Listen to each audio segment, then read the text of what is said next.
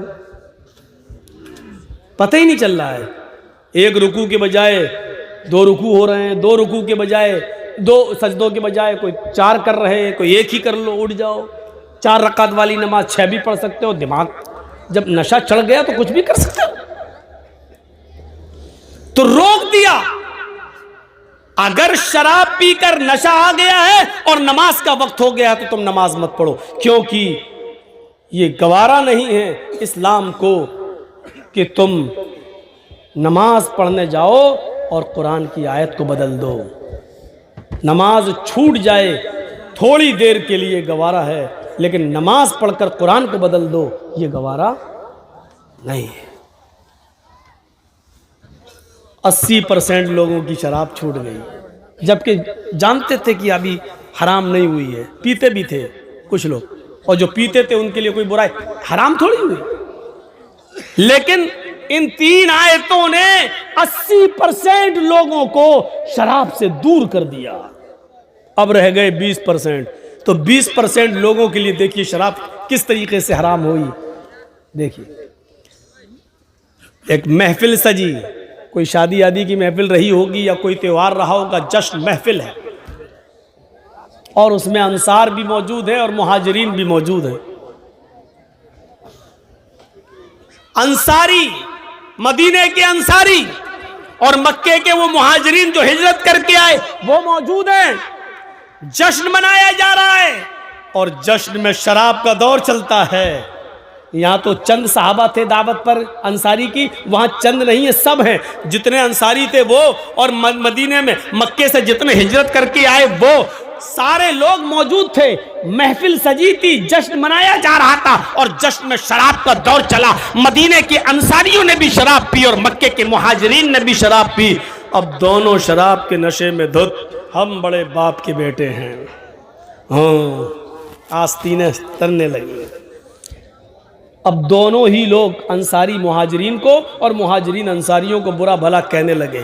جو مہاجر تھے مکے سے ہجرت کر کے آئے وہ کہنے لگے ہم تم سے افضل ہیں، ہماری قوم تم سے اونچی ہے، ہم قریشی ہیں، ہم محمد الرسول اللہ کے خاندان سے ہیں، ہمارے شہر میں مکے میں نبی پیدا ہوئے، ہمارا خاندان اللہ کے رسول کے خاندان سے قریب قربت رکھتا ہے، ہماری قوم سب سے افضل ہے، ہم اعلیٰ ہیں، ہم بڑھ کر ہیں، ہم تم سے اونچے ہیں. ادھر مدینے کے انصاریوں کو غصہ آیا. شراب ہے.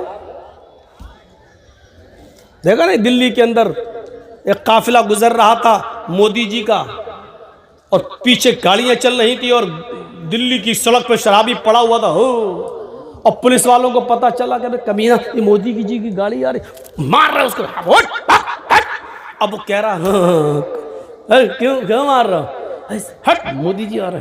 کون آ رہا؟ کہ مودی جی. ارے صاحب میرے باپ کے نوکر ہیں. شرابی کی نظر میں کیا ہے؟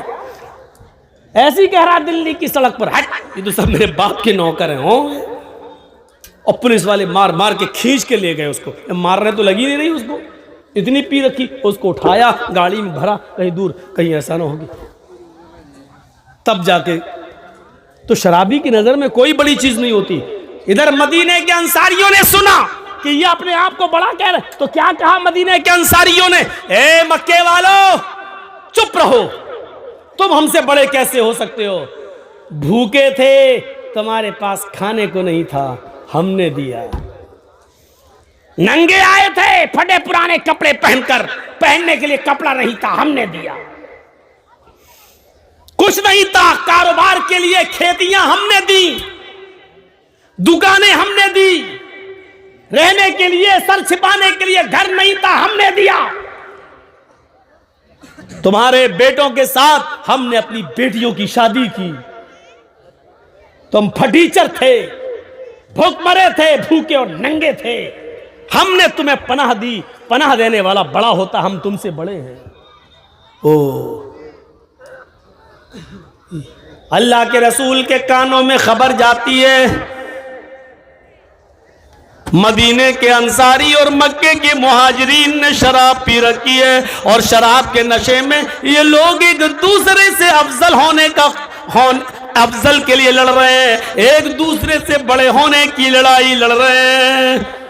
آئے اللہ، میں تو اونچ نیچ ختم کرنے آیا تھا، میں تو ذات پات ختم کرنے آیا تھا، میں تو برادری واد ختم کرنے آیا تھا، لوگوں کو ایک اللہ سے ڈرنے والا بنانے کے لیے آیا تھا، تقوی کی بنیاد پر لوگوں کو افضل قرار دینے کے لیے آیا تھا۔